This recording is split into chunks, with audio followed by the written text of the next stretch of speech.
My name is Zoe Klett. Today is April 10th, 2019. The time is 4:11. We are at St. John's Northwestern Military Academy. I'm interviewing Bob Winchell, who was born in October 16th, 1926 in Waukesha, Wisconsin, and he served in World War II between the years 1944 and 1946. Bob Winchell was a sergeant in the Army Air Corps and served as an administrative NCO. This interview is sponsored by the Bell Tower Memorial. All right, thank you for joining us today. Thank you. So, you were born in Waukesha, Wisconsin, and did you go to school there as well? I did. The public schools in Waukesha. So, how old were you when you enlisted for the Army Air Corps? 17. Was that the normal age for people to enlist at that time? Well, yes, probably, because if you waited till you were 18, you were drafted. Mm-hmm. And what were you planning on doing before you enlisted? Did you have any ideas what you wanted to do after the Army, or was it just Well, I would normally have been planning on going on to school, right? and then with the war and the draft, etc., I planned to go in service. So, what were the reactions of the people around you when you enlisted? Well, I'm sure my parents were concerned, as all parents were. There was a big war going on in Europe and the Pacific, so it was not a happy time, but kind of, I suppose they said goodbye reluctantly. Mm-hmm. So, where did you go for your basic training? I went I was accepted at Fort Sheridan in Illinois, and then we left for Shepherd Field, Texas. And what were some of the things that you did in the early weeks of basic training? Well, you learn the Army's way of doing things and how to respond to directions and follow directions and drill and just the basic Army skills, aircraft recognition, that sort of thing.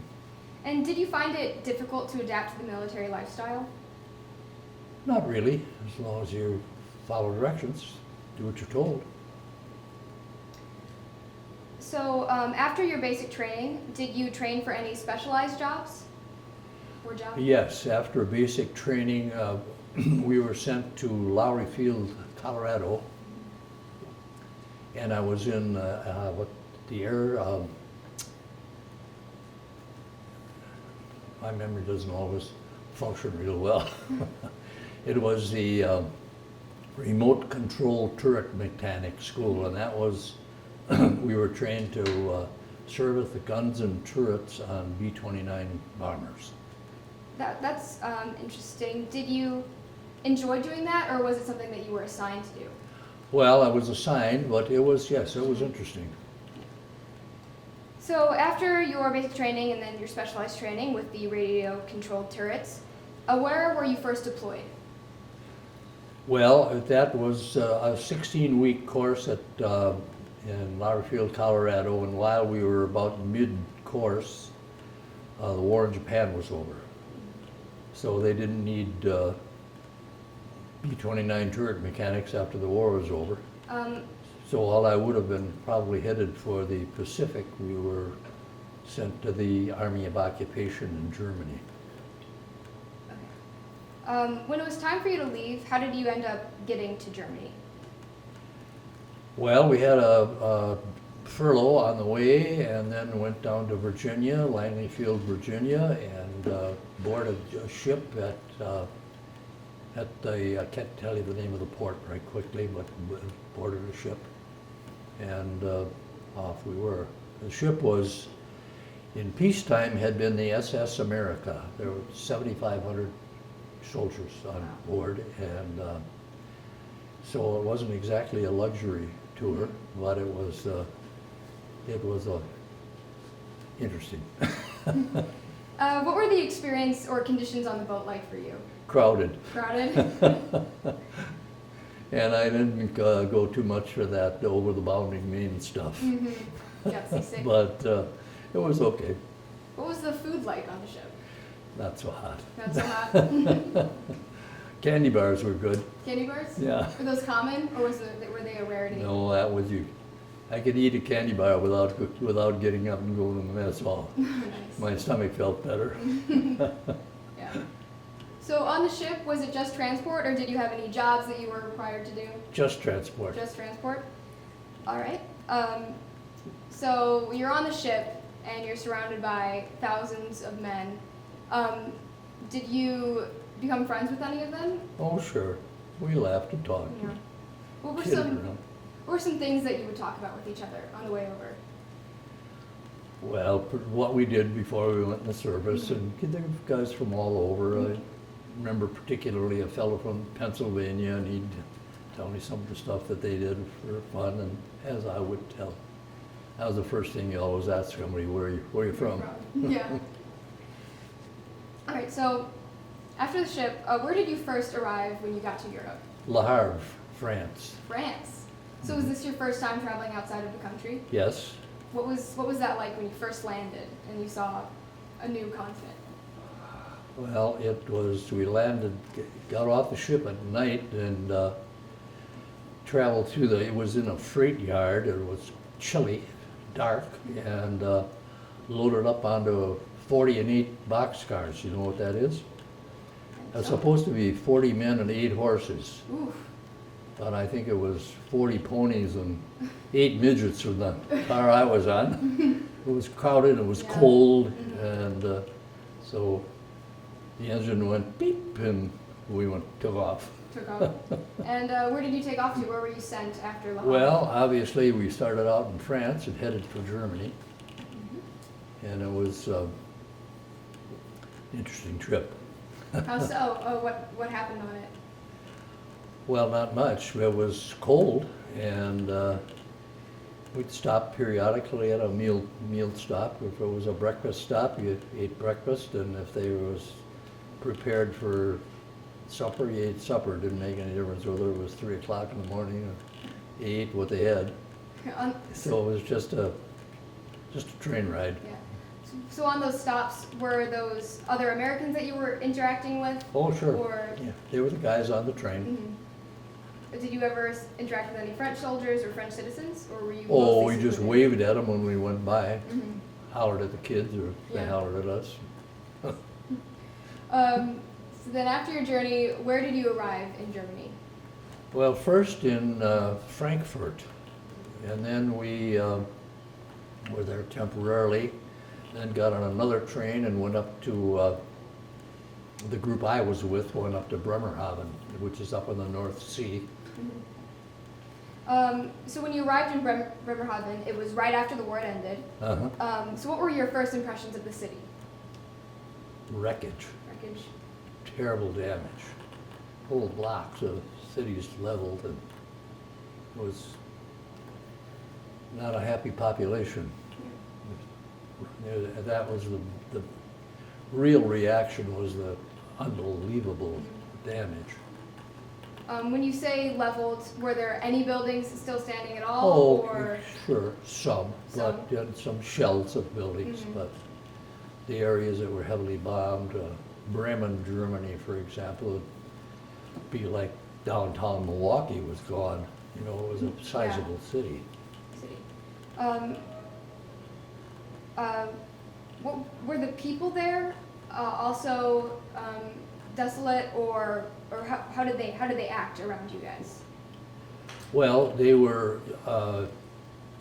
in a bad way, of course. They were short of food, and their country was wrecked, and all the public utilities are not, I suppose not everywhere, but in the cities of Bremerhaven, where I was, you couldn't drink the water because the bombing had damaged the sewage system and the sanitary water system. So I don't know what the civilians did. We were okay. And a shortage of food for the civilians, and it was just a bad time. They were an occupied nation. Yeah. As an occupied people, what were their responses to the American soldiers specifically? Oh, pretty good. Pretty good? They were friendly. Friendly? Yeah, and, you know, liked the kids were always asking for candy or cigarettes or stuff that they didn't have. Yeah. When interacting with the citizens and seeing the city, what were you thinking and feeling when seeing this for the first time? Well, probably thinking about going home, principally. Yeah. But we tried to do a little sightseeing if we could. We were in a smaller organization handling the Air Force, Air Corps supplies in and out of Europe. The port facilities at Bremerhaven had been spared the bombing and weren't badly damaged. And I'm assuming that was by design because it was the U.S. that needed the port for getting things in and out of Europe. So that's what we were doing. A smaller outfit had a lot of vehicles, so we didn't walk any place. We had plenty of transportation. And so if we had some time off, we'd get out into the outskirts and see some of the countryside when we could. What do you remember any specific responsibilities that you had at the base? Well, yes, I was the payroll and records clerk. So I kept track of the records of they had what was called a service record. That was your military record. So I kept those up to date. Immunizations, get those, saw that those were up to date, made out the payroll, paid the soldiers in occupation money. We didn't use American money because there was a flourishing black market, and got paid in occupation money, which you could spend it in the PX, but that was about it. Otherwise, if you made $100 a month, you could easily get $1,000 a month on the black market, but you couldn't send it home. Yeah. Can you expand a little more on the black market and how the currency worked for the people out there? Well, we used this script, this occupation money, and we could buy cigarettes in the PX, for example, were about 50 cents a carton. And on the black market, they were $100 a carton in script money. Yeah. So the actual currency was pretty much barter. Things were said, so many packs of cigarettes. Yeah. Or we would pay for things from the German people in, candy, cigarettes, food if you could get it. Some of the big time black market was vicious. Yeah. And we didn't have nothing to do with that. Just selling some cigarettes for something. But we never black marketed in food or medicine, or that was bad. And you mentioned before that you were able to drive around a little bit and see some sights. What was that what the leisure was like in the city? What did you do specifically for leisure time? Well, we had an enlisted men's club in Bremerhaven. And what's that? So, pardon me? What's the men's club? What is that? Oh, well, it was the officers had an officers club, and we had an enlisted men's club, and it was a place that had been a German tavern. Oh. And I assume the people that were managing it were probably kept the tavern when it was in civilian times. So we went down there, and of course, we met a few Frauleins. Boys will be boys, you know. Yeah. Was there anyone specific that you met that stuck out to you? Male or female? Both. Yes, both.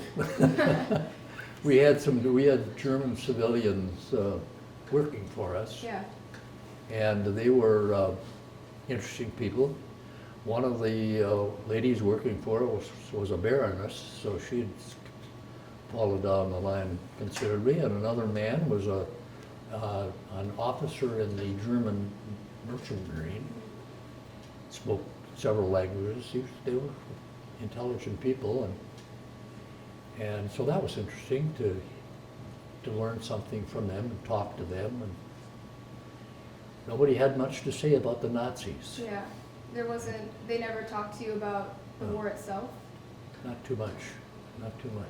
Was there an attitude or a mood that you got from them regarding the war, or were they very Well, quiet? nothing much was said about the Nazi regime. We asked some questions, but, you know, a typical answer to a question would say, well, yes, I belong to the party, but I had to belong to the party to get a job. They never went any further than that. And that was about it. But they I think, treated us with some reserve, as we did with them. Wasn't too smart to go walking around at night by yourself or that sort of thing. I behooved one to be a little careful. Yeah. Were there any instances that you can remember of aggression between the two people, or? I don't remember any. Don't remember no. any? That's good. Were there any spots in the city that you like to go to specifically? Well, you know, the enlisted men's club was the principal thing. There really wasn't a lot outside of that. There wasn't a lot of entertainment. We did have we had a detachment in Antwerp, Belgium, and we have to go down there to pay the soldiers, the men that were there. So that was kind of passed around. That was kind of a lark. We had a Jeep, and we had all our own gasoline, and always took plenty of cigarettes along, which was the currency. Currency and cigarettes. And so that was fun. We traveled through Holland and into Belgium. Really? Well, Yeah. what were some interesting things that you saw there? Well, I was impressed. This was very shortly after the war, and Holland had been heavily damaged in Arnhem and some of those cities. That was territory that was taken by the British. But they were remarkably cleaned up, straightened up quickly. You could see where a building had been, you'd see a very orderly pile of bricks. So they were, and it was one of the trips when I went down, it was tulip time. So that was pretty exciting to see a Oh yeah, all the tulips. couple of acre tulip field, Yeah. all the same color. And we met some interesting people, and we ate where we could in a restaurant or a hotel if they were still going. Yeah. Did you have any authentic cuisine that you remember? I don't remember anything, no. It was pretty much catch as catch can. Yeah. There again, we paid for our dinner or supper Cigarettes. and with cigarettes. So that really Antwerp was the currency. Yeah, it was, yeah. Antwerp was interesting because that was another seaport town, so there was a lot going on there. We went to the Royal Flemish Opera for one thing. Really? That's kind of a cultural thing. Yeah. For Did a you soldier. enjoy it? Sure. Yeah. And they had food that we hadn't seen for a while. You could get milk and ice cream. All the fancy stuff. Yeah. And all the temptations and go with a big city. I won't elaborate on that. You're kind of young. Elaborate. Did you ever write to family and friends often, or did you get letters from them? From people that I met in Europe, or While you were in Europe, did your family and oh, friends sure, from yeah, America write to you? my folks and my friends and neighbors at home. Yeah, they're always look forward to me on call. Did you get letters often, or was it a Right, yeah, rare thing? regularly. Regularly? Mm. Who was the person who wrote to you the most? Probably my mother and dad. Yeah. So it sounds like you had a lot of interesting times over in Bremerhaven, but what was probably the most difficult aspect of life over there for you? Oh, I suppose being away from home, probably, I mean, everybody, that was, you have to understand that we weren't really there by choice. Yeah. It was, so we were kind of transplanted civilians, and the guys either had started college or were going to when they got back, and one of the fellas that I was with ended up being a dentist in Wauwatosa when he got back, and another fella ended up a minister in Pennsylvania. And so, as I kept in touch with these guys, that was what everybody was thinking about doing, getting back where they left off when they went. Yeah. What were you what was the thing that people would talk about the most when they talked about missing America? Was it, family or the food, the culture? Oh yeah, we'd laugh about stuff that went on, and we talked about food, looked forward to a gift package from home, talked about sports that we'd been involved in our various schools. Did you play any sports where you were? In Europe? In Europe? Did you Oh, have, like, any a little teams? ball, maybe. That's Ball. about it. Or baseball. So what do you consider to be your most important contribution during your service in Germany? My goodness. Deep question. They weren't asking me for a lot of advice. I guess doing my job as well as I could, correctly, and I think I succeeded in that. Learned some things that I probably would not have learned otherwise. Well, to go back a minute, in this remote control turret mechanic school, science and electronics was really not my thing. Yeah. But that's what the school was, and I was interested when I got back to school. When I got back to college, I got a couple credits in second year college physics as a result of that training. So it was that guy. So I got some pretty technical electronic stuff, all of which I've forgotten, but at the time I remembered some of it. Yeah. But as far as what on the job in Germany, I learned what I needed to do, and that was about it.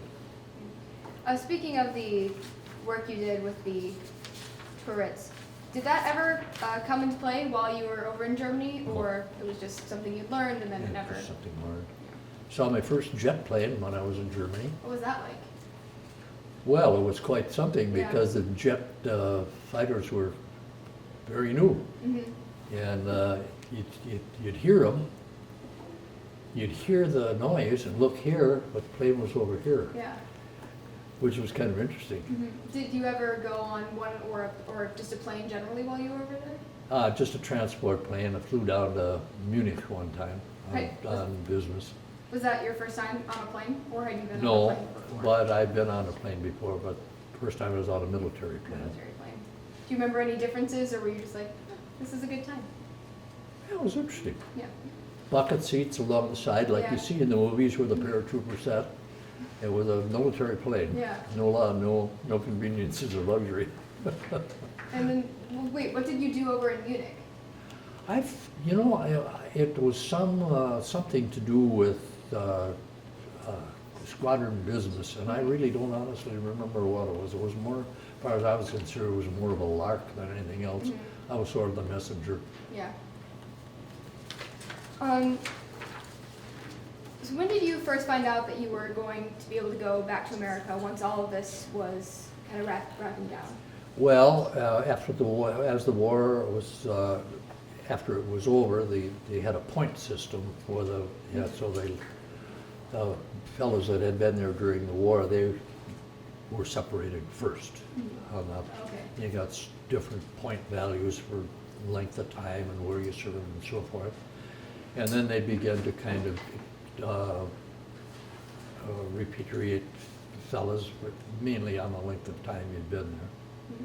So we knew it was coming, but we didn't know when. Didn't know. So when we finally got orders for this wasn't by the person, you understand, Mhm. it wasn't A group. this Yeah. group. Then we were moved to in transit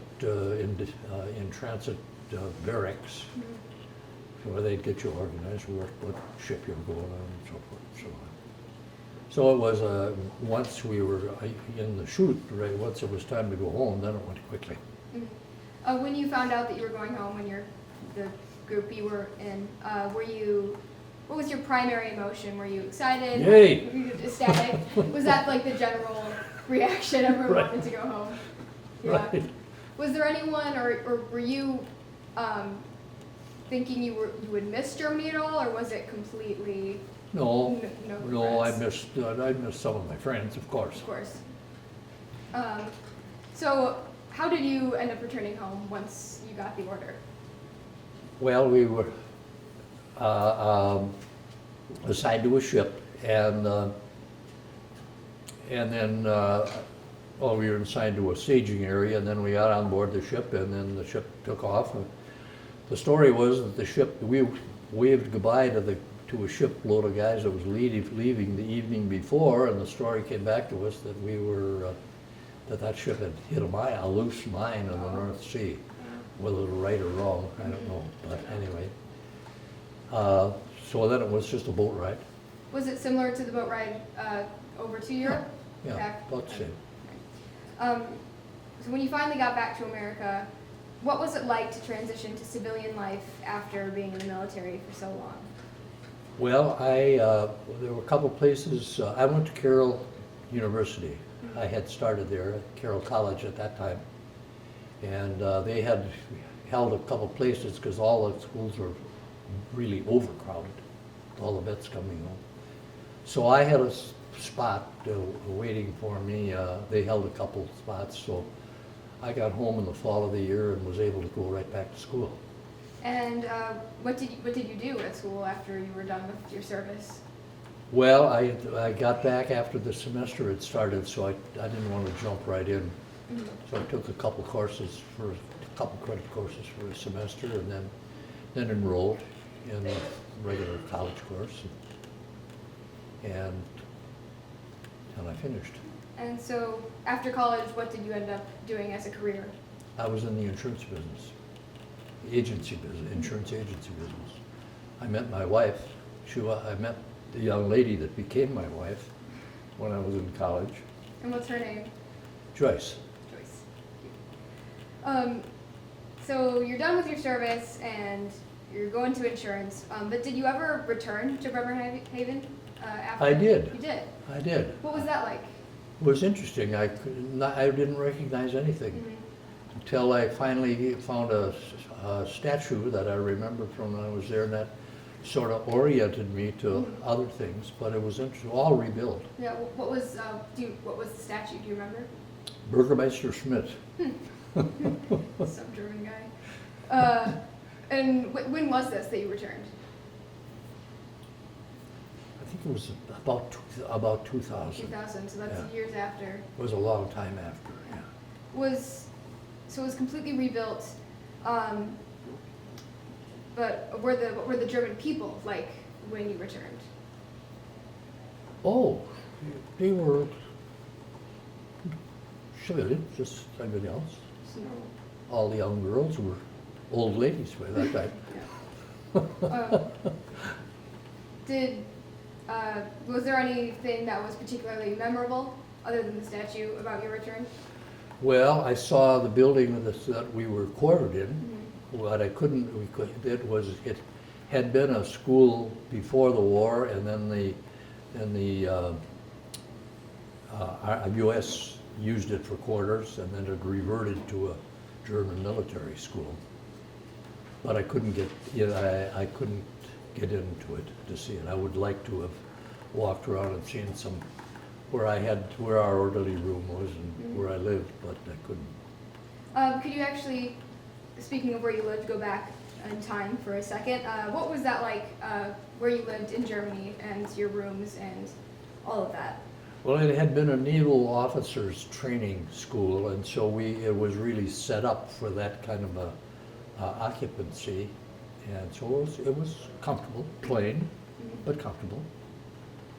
Good. And we had a mess hall in our quarters, which was. Did you room with anyone, or did you have? Yeah, there were half a dozen guys in the room that I was. It was a sizable room. Yeah. And what was that like living with so many people? Had you ever done that before? I guess on the ship. Yeah. Well, never in civilian life. No. It would be like it was dormitory living. So it amounted to. So would when you were back in Bremerhaven, did you meet anyone or see anyone that was familiar to you? No. No, I didn't, no, I didn't remember anyone, or I didn't remember anyone well enough to even know where they might have lived or anything. I just saw them in the course of my duties. Never got that,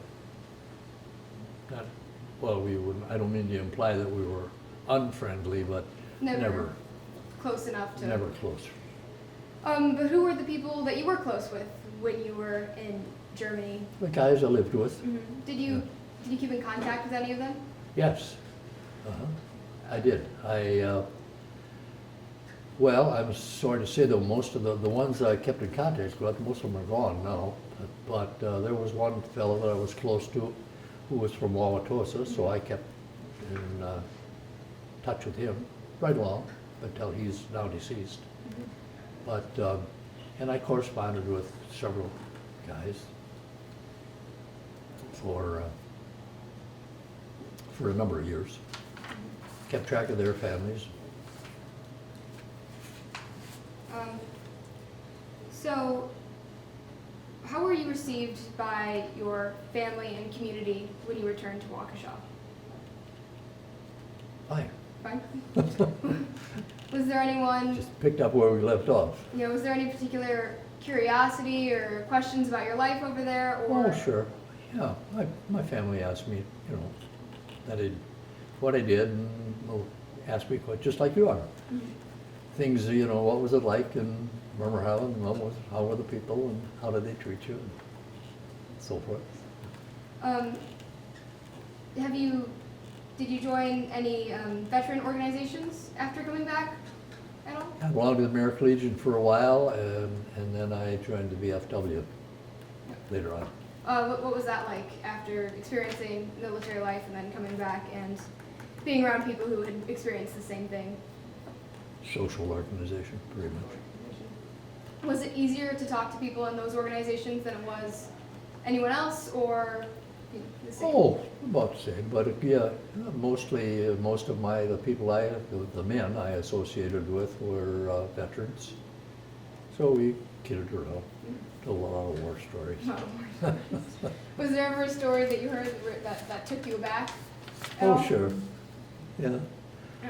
On board ship or in the 40 and 8s or that kind of stuff. Of course, we were laughing about it by that time. Yeah. So what do you think was the most valuable lesson that you learned from your time in the military? Well, it's a disciplined life, and I learned that, to follow directions, and that the commanding officer is not always right, but he's always your commanding officer. You can translate that to the boss as all, may not be right, but he's always boss. I say that humorously, but it was a disciplined life, and you follow directions, and if you follow directions, you got along fine. All right. I think we're done. Thank you very much. Thank you. In closing, this has been an interview with Bob Winchell regarding his service during World War II. My name is Zoe Klett. The time is 4:45. Just want to say thank you for agreeing to this interview, and most importantly, thank you for your service. Thank you. It's good talking to you. Thank you.